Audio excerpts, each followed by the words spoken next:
Welcome to another episode of the K-Stream podcast. I'm Jeff Kozlowski, and thanks to Restream today, I am broadcasting. We're live on Facebook, Twitter, YouTube, so hope you can tune in. If not, this will be up on all the podcast channels later on. And speaking of Restream, I'm so excited to actually have the virtual events manager with Restream on the show today. She's also a host and producer of her own podcast, Social Media News Live. Grace Duffy, thank you so much for being a part of the show today. How are you? I'm good. Thank you for asking me to be on the show today. I'm very excited to be here with you and your audience. Absolutely. And you know, I know I love talking live streaming, and I'm thinking, being an employee of Restream, you like talking live streaming too, right? Yeah, I pretty much do. Again, like you mentioned, my background is, I'm new to Restream, so I just started about a month ago. So I'm learning more about the tools from this side of it, from the, business side of it. But I'm certainly not new to live streaming. I've produced and co-hosted my own live show and podcast for several years, and again, launched a new news show. So I've been on your side of it for quite some time. And talk a little bit about your role. What does the virtual events manager do for Restream? Oh, absolutely. So I manage our sponsorships at industry events, both big and large. So, we'll do things from sponsoring a presence at big conferences, and then we'll also work with individual companies on webinars that they're doing or small summits that they're doing. So I manage all of those opportunities. And I also look after our top tier video experts and pros. Now we work with a lot of influencers within our industry. I think the number, don't have the exact number, but it's over 500. And of those, we work with a number of top tier live video experts and pros, and many of them host weekly or bi-weekly shows on Restream's YouTube and Facebook channels. You'll also see them on LinkedIn. So these are people like Stephanie Liu of Lights Camera Live, Scott Ayers on Live Streaming Labs. He's also our Sir Pulse. I was just on a show today with Ian Anderson Gray. He does a show on being confident on camera. So we try to cover all aspects of live streaming, like all the different things that you might need to know. And then once a week, our company also does a live Q&A, which we can talk about. We'll probably talk about in a little bit more, but it's called Livestream with Restream. And it is a Ask Me Anything style Q&A demo program where users are literally asking us, like, how do you do this? And then we're like, oh, let me share my screen with you and show you how we do that. So very hands-on. And so you can see these shows on our channels. Yeah, and I love that concept, and I've been following one thing too. I think that your colleague Anya, I'm not sure if that's how you say it, something she's doing on LinkedIn, the 90-second tips, and just kind of diving deep into one specific thing within Restream. And I, the last couple, I've just been like, oh my gosh, this is so great. Just like such, they're a minute and a half, but from things like, making a stream exclusive, like going live with it on all of your channels, but then then taking it to a Facebook group to kind of make it exclusive to them, or without stopping your stream, or stuff like that. What was another one? I'm trying to remember what I saw. It's like re-airing, scheduling, using Restream to be able to schedule a re-airing of a previous stream, I think is an excellent feature. Oh, yeah, absolutely. So, yeah, that's something that's new to us. That's exclusive to us. It's just the ability to upload pre-recorded content into your, do it as a live, upload it to all of your channels. And one of the beauty things about Restream is that it allows you to multi-stream to multiple places. So as you mentioned, you're in your group. You could also be public on a Facebook page. You can go on your personal profile. You could go on, we could be going live on Restream's YouTube channel now, as well as your own. So it's I believe the only platform that allows you to stream to multiple YouTubes, multiple Facebooks, right? LinkedIn's a little different. So you can still I think you can just go to profiles right now. But if you have LinkedIn Live, it is huge for engagement. So yes, LinkedIn, I do a lot of full-time work in the streaming world, and LinkedIn has just been LinkedIn Live has been such a great addition for our clients. So just, before I think, one thing I want to really focus on in this conversation are things like that people may not think about as far as what happens when your live stream is over. It's not just about what happens live, but first, just kind of in your mind, what are the just kind of general advantages to going live versus doing like a pre-produced video? When you asked me that question last week when we talked, I put it out on this Facebook group of social media marketers. And I said, not selling you anything. I'm just curious, all you people that are doing the job every day, right? Like, what do you prefer? And so a lot of the reasons to go with pre-record video is they really want a polished, perfect look. They really want to control the narrative. They want to control the timing.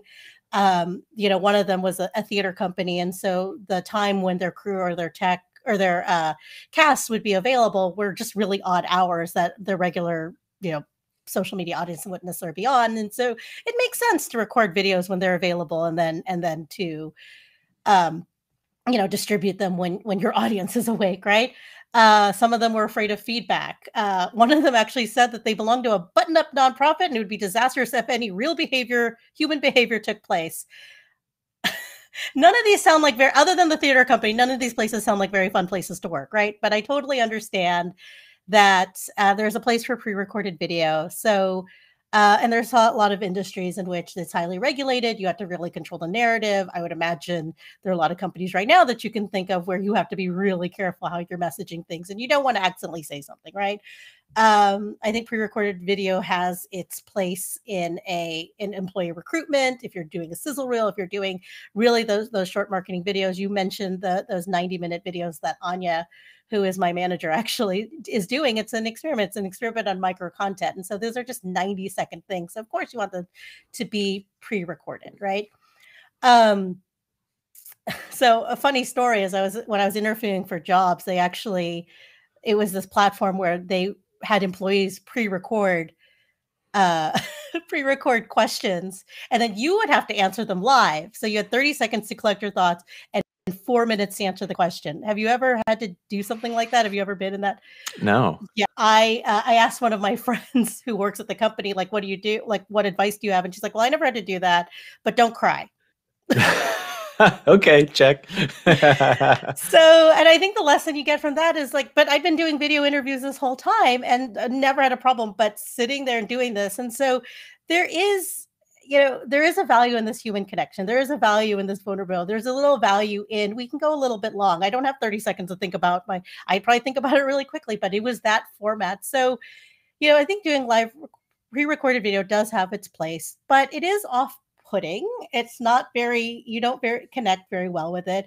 And, and if you're going live for the purpose of increasing your awareness and increasing your engagement and, getting your content throughout the world, live video there's none other than live video, I believe, right? So it increases your social media engagement, increases your your presence. It elevates you professionally, right? The ability to go on camera and to talk eloquently, you hope, right, about a topic matter really elevates you and builds up your confidence, people's confidence in you, in your business, in what you have to say, and to be able to talk about your business. It allows you to connect with your community. As we're going live, you're probably getting comments, you're getting feedback from people, and you can answer and interact with them on a more personal level. It's relatable, it's uplifting, it enables your brand to meet its customers. I mentioned our live Q&A. Well, that's a partnership we do with marketing and with support. And so you have a support person there talking exactly about what are the product updates. And we're using that every day to improve our product, right? That feedback that we're getting from people that are actually power users of it or just getting started with it. Like, what is it that they'd like to see? And then, of course, when you go live, you can go live in multiple places. So, you and I talked about LinkedIn. So when you upload a video on LinkedIn, you have 10 minutes, right? You have 10 minutes to get that video up there. But if you can go live, you can go live I've been up there for an hour. So there's like no limit. I don't know what the limit is. There probably is one. They probably want you to not go live the whole time. But, I do know that there is a limitation for uploaded video of 10 minutes. So, whereas lives we've gone on there for longer. It's amazing. The work in my full-time job when I'm working with guests on remote live productions, I always tell them like, yeah, our broadcasts typically go between like 20 and 30 minutes. And they're like, oh, that's so long. There's no way I'm going to be able to fill that. But it's amazing. Like once you get into it, all of a sudden you snap your fingers and it's been like 45 minutes and you're like, oh, wow, I'm talking a lot. It helps to go live with someone else, right? Oh, yeah. So it really helps. I know a lot of people tend to go solo, in which case, it is a lot easier to have your prepared statements, right? And but I think going live, it's more of a conversation. It's more dynamic, and you're having that conversation. When you're going live to an audience, at least on social, you're getting that live interaction, whether you're giving them that feedback or they're giving you that feedback. Yeah, and you kind of touched on this too. I've seen, I've done a lot of streaming and I've also done a lot of pre-produced videos that we would then air live. And it's, I swear I would make the case that it's almost easier to just go live in some cases, because it is so clear that, folks start to think about, if it's pre-recorded, like, okay, I have multiple takes to get my point across. So if I slip up on a word, I can just redo it. And I think that, we get in our heads and then like you said, it doesn't come off as authentic. It's just a little more, I think that's the main piece. It's just not as authentic, conversational as like a live streaming would be, as if you're a business, like that's who your customers are going to relate to, more than something scripted. Mm-hmm. The hardest thing, I went live and I did it kicking and screaming. I didn't want to do it. I was doing all the content behind. And one day they're like, you need to do this. And I said no. And they're like, you're going to do this. And I said no. And finally I did it. Right. So, but the most nerve-wracking thing I've ever done is record flash briefings for Alexa enabled devices. And that's not video. It was a minute and a half. It was just me and my voice and my editing software. And like, it took me 4 hours to just do that one thing. Right. When I first started doing it, and to record it and to get the voices right. And because, if I say something and my voice sounds a little flat, well, you see my face is like, I'm not bored. I'm not, I'm elevated. Right. But then when I'm listening to the sound of my voice, I was just like, oh my God. So, and whereas like I could get on camera and just talk to you, like I did that this morning with someone. They're like, hey, get on camera with me. I'm like, all right, let's do this, so. Absolutely. Yeah. And it's so much easier, like you said, when you have somebody else to talk to. It hasn't been too long since I did my first stream by myself. And it is, while I'd much rather do that than a recorded video, it is, you just have, you very much have to have a plan, I think, to keep yourself on track and all of that. Whereas, I don't know, having a conversation, you can go off on tangents and it just kind of flows. Yeah. Like a normal conversation.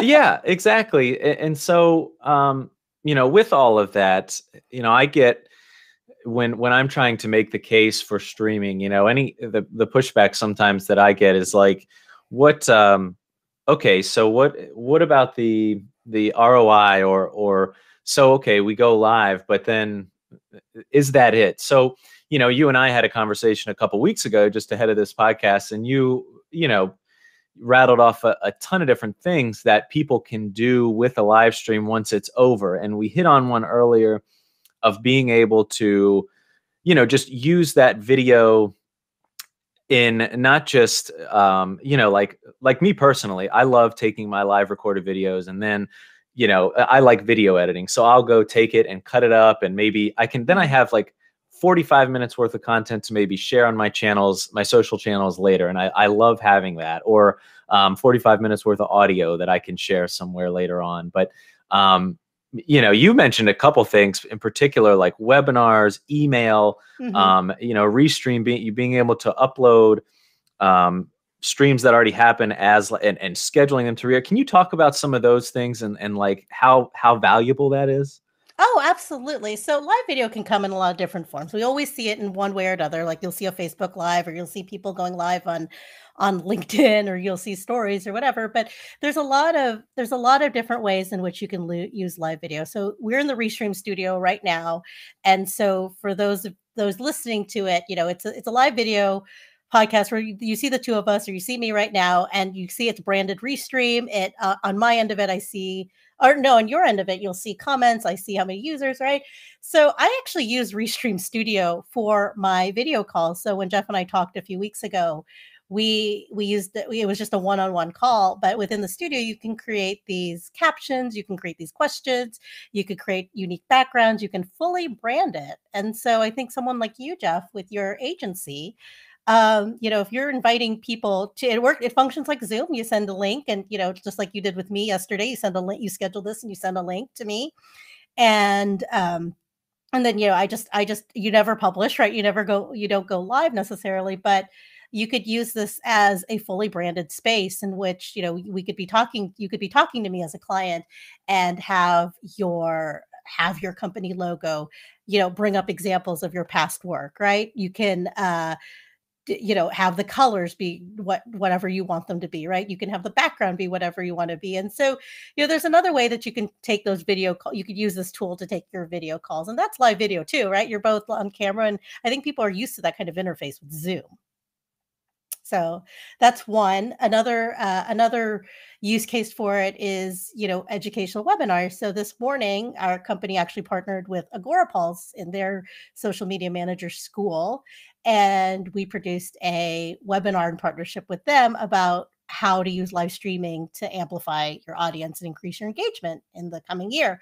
So we presented, and so that was another way in which we use this live streaming. Now we're going live directly into this school, this membership site, right? And so that's another way that you could use live video. So especially now where people aren't necessarily getting together, that's a good tool. Live talk shows and interviews like the one we're having right now. I mentioned that Restream has a whole slate of live videos that broadcast on our channel, and we do this 5 days a week. And then you can take those events, you can take those videos and either repurpose them or keep them live on your channel. So we keep ours live for channels so people can rewatch them and access them in the future. But you do have the ability once you're done to go back and edit and cut it out, trim it up, add really good SEO to it, add timestamps, all that stuff. So that's another way that you could just repurpose this content, which I know we'll talk more about in a minute. I think we're all gotten into live streaming events, and everything from dance classes to school has gone online, and so you see a lot more people are accustomed to training, and that's not something that people were necessarily keen on before the pandemic, before everything shut down and we had to go online, right? So I know in a lot of a local volunteer group I'm in that they were very much in person. Well, we do things in person, and it took them a while to get used to it, but it's actually opened up opportunities. It's opened up training. And then I think, especially when you have a product announcement. Now I know some people don't necessarily want to go live every single day, and that's fine. But when you have a product announcement or something cool or some promo that you want to do, going live is a great way to get that attention. I talked about live stream with Restream, which is our weekly demo show. But there's also one of my favorite examples of this is there's a local clothing store here, secondhand ladies clothing store, that they have a strong Facebook presence, and I think every Tuesday they go live with the new merchandise that they're selling in the store, and they're interacting with customers, and people are actually buying from these live videos, right? So, and that's just a small retailer, right? And then of course behind the scenes sneak peeks, and so and we have several case studies on, or a few case studies on each of these, how each of these things are being used in the wild.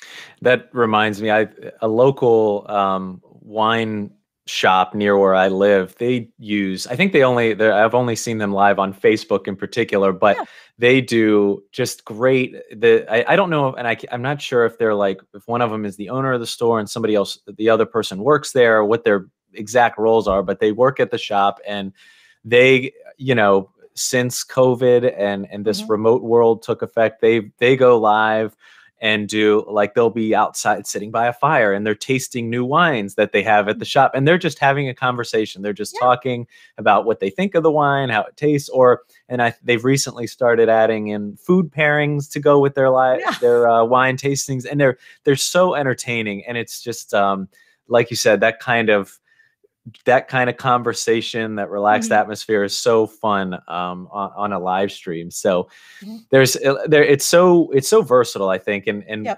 kind of going back to like what happens when live streams are over. One thing that I'm all like an internal dilemma, and this is going back to, one of the tips that Anya posted about scheduling a previously aired live stream to go up again and air live. I see before, I always kind of think like, is it okay to do something like that? Like, I always think like, as a kid, or even like my favorite TV series, like when, the week before like the last episode is supposed to air, they do like one of those episodes where they look back at all the highlights or something like that. I'm like, oh, is that a cop out? Or like, is it, or even like, as a kid, some of my favorite TV series would end and then they'd, on that same time slot from then moving forward, they would air reruns. And I'm just like, oh. So is it like, but in a lot of cases too, I'm like, I love that, because if you have a successful stream, not everybody can tune in live. Not everybody can be there during the time slot that you allotted. So if it was high performing, I mean, is it okay? Like, is that like a good best practice to think like, oh, maybe we should air this one again? Well, I think there's a lot of ways that you can repurpose the video, which we'll get into. And I think like putting it out there again, like, yeah, if you want to put it out there with a different perspective, or a format that I would like to see is like, okay, we go live, you and I have this interview, you chop down the individual parts, and then you would talk to someone else, like maybe in the live streaming, or someone else using live streaming, or a B2B person. And you'd be like, okay, well, Grace said this, right? Like, what do you think about this? How are you using it? And then you're getting a different perspective on it. So there is a lot of ways in which you can take this pre-recorded content and make it interesting, right? There's a debate on whether or not you should keep your live streams on your channel. And some people delist them or unlist them right afterwards, right? For whatever reason. But I think if you put in the time to prepare for the show, which you have, right? You have it well branded, you have it, your title is like SEO perfect, and, and you've got this really great description, and it's really great guest, and it's continuing. And if it's continuing to provide value, I see no reason to keep it up there. Some advice I would give is, live streams tend to like, it's a conversation. It goes back and forth. You have your beginning, you have your end, and, you can go right into YouTube's Creator Studio. You don't even have to use a third-party tool, but you can go in there and clip, trim different parts of it. So clip out like the beginning countdown, right? Or the hellos, or, oh, hey, Helen, glad you're here, that kind of stuff, right? Yes. You can trim that up, and then you can trim out even some of the parts in the middle that maybe, you saw your audience take a dip, and come back up, and then trim the end. And then you have like a shorter video, which is just very concise and continues to provide value for you long-term, right? So, and then it also depends on the platform that you're using it on. So on Facebook, video tends to last like a minute, and then, you're moving on to the next thing. But then you're seeing that on YouTube, you're seeing on, especially if you've got really good searchability SEO on your thing, and it can provide value, right? So Vimeo, it stays on there. I know, when you're uploading video onto Pinterest, that can even have a longevity of up to 2 years, right? You're still getting traction on it. So I think it really depends. And then, of course, LinkedIn.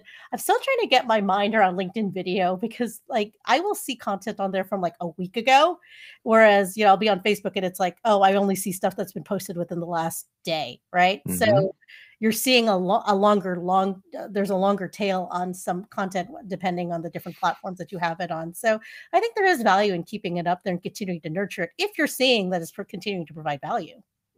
And I hadn't even thought about that first point you made in, when I do this again with a different guest, I can then, if we're talking about a similar topic or something, I can say, oh, here's, now that you mentioned that, I want to show this quote from Grace Duffy with Restream. She had something interesting to say on that. What are your thoughts? And it's almost kind of like you just add in that extra element, right. And you're still getting use out of your old live streams. Right. Yeah, absolutely. So there's a lot of ways that you can continue. And I say as long as the video is continuing to get traction for you, continue to provide value, it's positioning you as a leader in your industry, keep it up.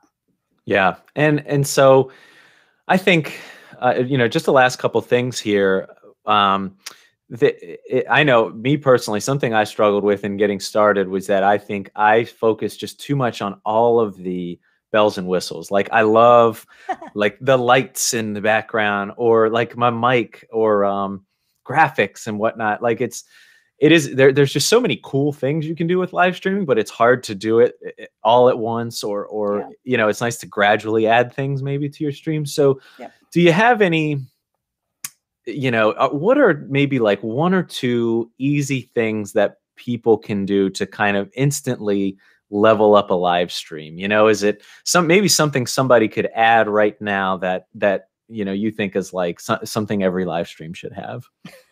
Well, I was producing like a live show way before I was on it on camera, right? So I was already providing value or providing, the direction, providing the content. And so I think that's where people really need to focus on is that content, right? And so if, the person that I co-host with is really good with graphics and I'm really good at like, lining up that content and coming up with questions. So I think a lot of it is you don't have to do this by yourself, right? Mhm. So I've always worked with a really incredible team, whether it was on camera or behind the scenes on how to do all this stuff, right? So I think the quickest way to level up is to figure out what your strengths are and then hire, so to speak, or for those places where, I really need this, but I don't, it's not my thing. I'd rather be playing with graphics. I'd rather be doing, So for me, I was like, I had to go on camera and I was like, I told my husband, like, order lights and camera. He's like, which one? I was like, I don't care. I just probably need shouldn't something. say that. I probably shouldn't say that, right? Like I've leveled up over the time and I've figured out some things, right? So there's always something new to learn, something new to do. But I think, my focus has always been on providing the value and providing the content. And so partner with someone that does that, right? And I would love to partner with someone that is really good at the graphics and the lights and the camera, right? So Yeah, that's the fun stuff. it is the fun At stuff. least I was telling it. I did a stream Sunday, and we were talking. The guests and I were talking about Amazon Live, and it's so funny. Like I could sit and watch somebody. A lot of the streams I watch, like I'll be searching for some cool background lighting for my stream or like a microphone, and then Mhm. like on that product page, there's a live stream, and it's just like some guy sitting at his desk. I think he was just working, but he was kind of monitoring the comments. He had a super cool setup, Yep. all of these just like huge screens and lights and everything. And I was finding myself just fascinated, sitting there watching that for like 30 minutes, listening to him like recommend products or listening to him answer Mhm. people's questions. So I can get caught up in that stuff easily, and it's easy to forget like focus on if it's a good message. And your content is relevant to your audience. I mean, they'll listen. Yeah, absolutely. So to kind of round this out, Grace, I won't take up too much of your time. Let's here we are. We're a month or a little over a month into 2021. What is and I think just since last March when COVID kind of came around and from March to now, I think it's just amazing the sort of revolution almost we've seen in Mhm. remote production and live streaming and virtual events. I mean, what else is there? I mean, any trends that you want to touch on that might make an appearance this year, or something that we'll build upon that already exists? Oh yeah, absolutely. So I think a big trend, and as someone that's been watching the industry for a long time, is live shopping.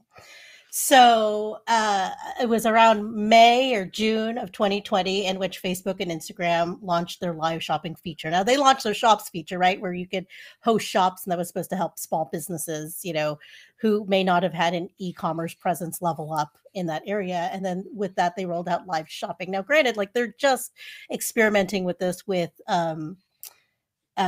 certain types of products, right? So it would have to be something that you could stock and ship quickly. There's a lot of parameters around it, but that phenomenon of shopping within the platform without leaving it is a big Mm. thing coming, right? So this past December, right before the I call it the high shopping season, um, TikTok hosted a holiday shopping extravaganza, or maybe it was a spectacular. I don't remember. It was some grand word, right? And it was a partnership with Walmart in which they were going live and they had their TikTok influencers and they were actually in a store. Now, granted, this was probably like a set that was set up as a store, maybe, right? And it was literally, but from my point of view, they were literally picking up merchandise off the rack and styling it and pairing it, and then you could buy it right then and there, right? Wow. And so they did this over several hours. I watched like 10 minutes of it, just to get the feel, right? Um, so that's something that platforms are experimenting with. And then YouTube is also experimenting with live shopping, in which, you'd have a YouTube video, and then as a product pop up, there'd be like something that comes up on the bottom that says you can buy it right now, all without leaving the platform, right? Hmm. And so that's something to pay attention to. And I think more indirectly, we've seen some case studies in which agencies and one of them is a commercial photographer who have used live video to sell their products and Hmm. to use it to so you're not necessarily buying products necessarily as they go there, but it is, that's still that using live video to sell. Hmm. So that's a big trend. I think you're going to see a lot more cross posting. So we talked about LinkedIn a lot. Have you gotten into LinkedIn stories yet? Barely. Yeah. What do you Just a think of little them? bit. What do you think of them? Well, one thing I find interesting. I mean, I like that they're there. As so far, I haven't seen like a swipe up feature to go somewhere else. They're keeping you on the platform. I think, at least, last I checked, I haven't Mhm, posted one in the last few weeks, but so that kind of stands out to me, that there's no like, oh, swipe up to view this mhm. to go somewhere else. And also I noticed recently, at least on my feed, it's no longer at the top. They've kind of, No. now that you scroll a little bit and then the stories pop up. So that it's I think for like, kind of like what people use Instagram stories for, event coverage, or I could Mhm. see like, career development events, maybe like live coverage of something like that being good for stories. I don't know. What about you? Well, I haven't actually posted on there, right? But I Uh-huh. do watch it. I watch, but stories has become a thing that is standard, right? I mean, I'm waiting for Microsoft Excel stories to launch, right? Like I think I really have some formulas I want to get out there, but you know, I think, yeah, as it's, so you're going to see more of that smaller content. You're going to see more of those opportunities to cross post. You're going to see people, posting on Facebook, along Instagram, along Snapchat. YouTube stories, clips, I Mhm. think is, or maybe they have YouTube stories. Anyway, I get them confused.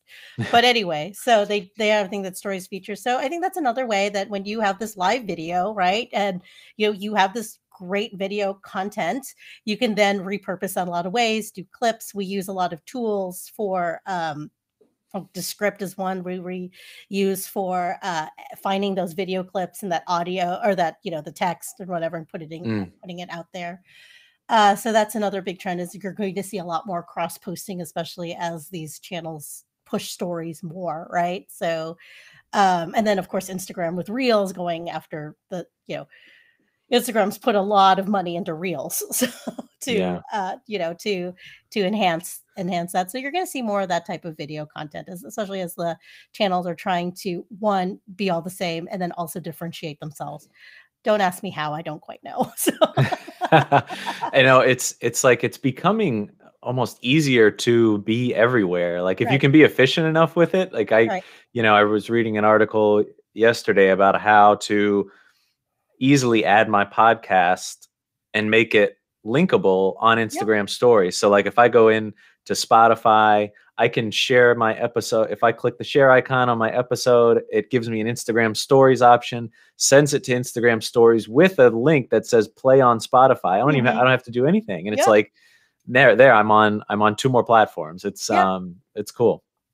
Yeah, so one of the things we do is we use like After Effects and Premiere, which are two Adobe products, right? Hmm. To create those clips, to create those like teasers, right? Those highly visual teasers to go on social media platforms. We also, we've also used audiograms in the past to take a clip of that audio and then make it a story, and then publishing that with a link to our, where you can catch the podcast. So, and I've also heard that repurposing things for IGTV Mm-hmm. is huge, right? So especially now that they've included IGTV into the feed, you know, and then also you can always repurpose your videos into your company website or sending them as part of your email marketing campaign and including videos as part of your marketing funnel. I think that's going to be a big a big thing. You're going to see a lot more unscripted entertainment, Mm, more raw user generated footage. You're going to see and because it's highly relatable, right? The same way as like yeah. live video and being human is relatable, you're going to see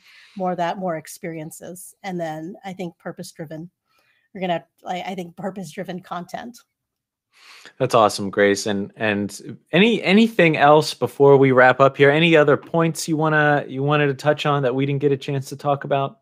I think we're good. Do we have I mean I think we covered all the topics. Absolutely, yes. And so if people want to learn more about you or your work or Restream, where should they go? You can go to restream.io/welcome. It gives you it'll give you a tour of our tool and how to use it. You can find us on Facebook and YouTube. Again, we have a whole series of shows, and so everything from how to do this, how to produce this, what tech do you need, how do you make sense of these video metrics, and then also how to use the tool. We have all that content available to you. And where can people find your social media news live show? Uh, you can search social media news live in YouTube and on Facebook. I think that's our big place right now. We're Okay. trying to figure out a way to get it to our YouTube, our LinkedIn page, but right now it's going live on my co-host Jeff C's on his he's the host right now, but he's on his personal channel. So that's where you Okay. can find us, and we broadcast live on Fridays at 10 a.m. Central, 10 p.m. Central, 10 a.m. Awesome. Central. Yeah.